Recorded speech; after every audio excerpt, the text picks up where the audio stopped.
সুধালীলার হেসেলে কি হয়েছে দেখুন। এটা বেগুন ভাজা, মশলা বেগুন ভাজা, তার সাথে একটুখানি চালের গুঁড়ো দিয়েছি যাতে কুড়মুড়ে হয়। আম দিয়ে টক ডাল, মটর ডাল দিয়ে হয়েছে। আর হয়েছে গুজ্জারি মাছ সর্ষে দিয়ে, পাঁচমিশালি সবজি, তেতো। ভীষণ গরম, তাই জন্য খুব বুঝে সুঝে রান্না করতে হচ্ছে। আজকে সুধালীলার হেসেলে কি হয়েছে দেখুন। মটর ডাল দিয়ে আমরা টক ডাল খাই, তো মুসুর ডাল দিয়ে হয়, কিন্তু মটর ডাল দিয়ে খুব ভালো লাগে বলে এটা সর্ষে শুকনো লঙ্কা ফোড়ন দিয়েছি, দিয়ে মটর ডালটা সেদ্ধ করে নিয়েছি।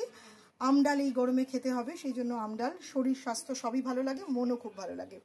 এটা করেছি বেগুন ভাজা। এই বেগুন ভাজাটা যেরকমভাবে নুন হলুদ মিষ্টি দিয়ে মাখানোর সাথে সাথে আমি এতে একটুখানি চালের গুঁড়ো আর একটু আটা দিয়েছি যাতে চালের গুঁড়োতে একটুখানি কুড়মুড়ে ভাব থাকে।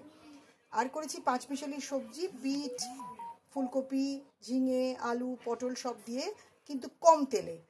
আচ্ছা, আজকে এখানে সর্ষে দিয়ে গুজ্জারি মাছ হয়েছে, কারণ গুজ্জারি মাছ আমার হাজব্যান্ডের খুব প্রিয়, আমারও ভালো লাগে, তাই জন্য সর্ষে দিয়ে করেছি।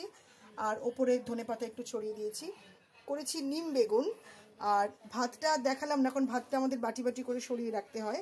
আর প্লাস আমাকে আরেকটা বাটিতেও একটুখানি জল ঢালা ভাত করে রাখতে হয়েছে, যদি আমি বা আমার হাজব্যান্ড খাই বা আমার মাসিও থাকেন, উনি যদি খান সেই জন্য। তো আজকের মেনুটা এরকম, খুব গরমের হালকা মেনু রেখেছি। কীরকম লাগছে আমার মেনুগুলো একবার আপনারা বলবেন, দেখানোর চেষ্টা করবো পরবর্তী সময়। তবে আজকে যেই রান্না, সেই রান্নার রেসিপি দেওয়ার মতো কিছু নেই, কারণ আম ডালটা আমরা সবাই জানি। আমি এখানে গুড়ের ব্যবহার করেছি চিনির বদলে, যাতে স্বাস্থ্যকর ব্যাপারটা হয়। আর আমটা যেহেতু জলের মধ্যে দিলে অনেকটা সেদ্ধ হয়ে যায় বলে আমি আমটাকে আলাদা করে সেদ্ধ করে নিয়ে তারপর এখানে আমি ডালটার সাথে দিয়েছি।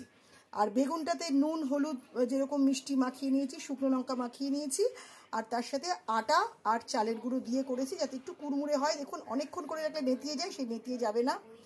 এই যে বিট, আলু, ফুলকপি আর ঝিঙে আর পটল দিয়ে যে তরকারিটা, এটা শুধুমাত্র পাঁচফোড়ন দিয়েছি, আর কিচ্ছু দিইনি, নুন মিষ্টি আর কাঁচা লঙ্কা। এটাতে কিন্তু আমি শুকনো লঙ্কা দিইনি বা আদা বাটাও দিইনি, যাতে রুটি দিয়েও খাওয়া যায় বা ভাতের সাথেও খাওয়া যায়।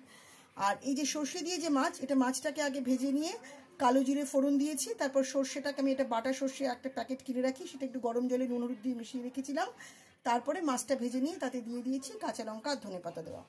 আর নিম বেগুন আর কি বলবো, নিম বেগুনটা একদম লাস্টে করেছি, নাহলে কড়াই তিতো হয়ে যায়। আগে বেগুনটা ছোট ছোট করে কেটে ভেজে নিয়েছি, তারপর কচি নিম পাতা দেখে নিয়ে তার উপর দিয়ে দিয়েছি। অনেকেই বৈশাখ মাসে নিম পাতা খান না, কারণ পেট গরম হয়, কিন্তু আমরা পুরো গরমকালটা যেভাবেই হোক তিতো খাওয়ার চেষ্টা করি, ওই জন্য কখনো নিম বা কখনো উচ্ছে, এটা আমাদের কিন্তু মেনুতে থাকে।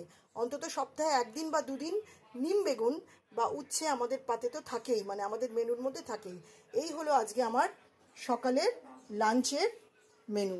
কেমন লাগলো বলবেন।